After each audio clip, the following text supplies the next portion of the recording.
In this video, we're going to talk about null and alternative hypotheses. The null hypothesis, which is written as H naught, is a skeptical perspective or the claim to be tested. And the alternative hypothesis, H sub A, represents the alternative claim under consideration and is often represented by a range of possible values. The statistician's role is to be skeptic, right? Before you accept the alternative hypothesis, you need to see strong evidence in support of it and to reject the null hypothesis. Now, the classic example to think about here is the U.S. court system. So the U.S. court system tries to determine whether a defendant is guilty. This is the alternative hypothesis. The null hypothesis is that the defendant is innocent. The jurors consider the evidence and decide whether the defendant is guilty beyond a reasonable doubt.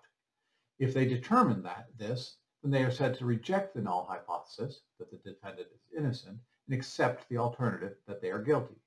If they do not reject the null hypothesis, they are not accepting that the defendant is innocent.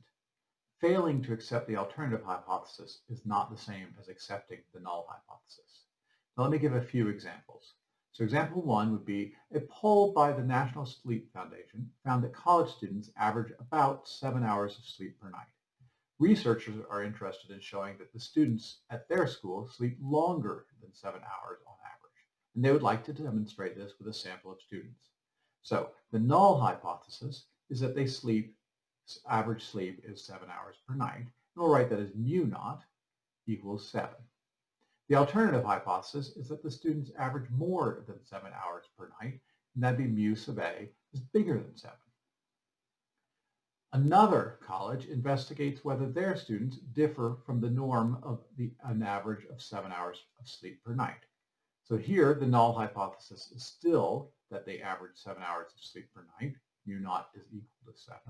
The alternative hypothesis is that they do not average 7 hours per night. So mu sub A is not equal to 7.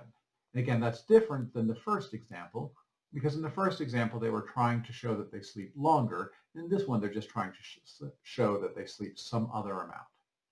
Okay, the final one is an investment problem. Your investment advisor proposes to you a monthly income plan that gives a variable return per month. You will only invest if you're assured an average of $500 income per month. Your advisor says that for the past 4 years, the plan had an average income of $510 with a standard deviation of 50. So what are the associated hypotheses? Well, the null hypothesis is that the monthly average income is $500 per month, or H naught or mu naught is equal to 500.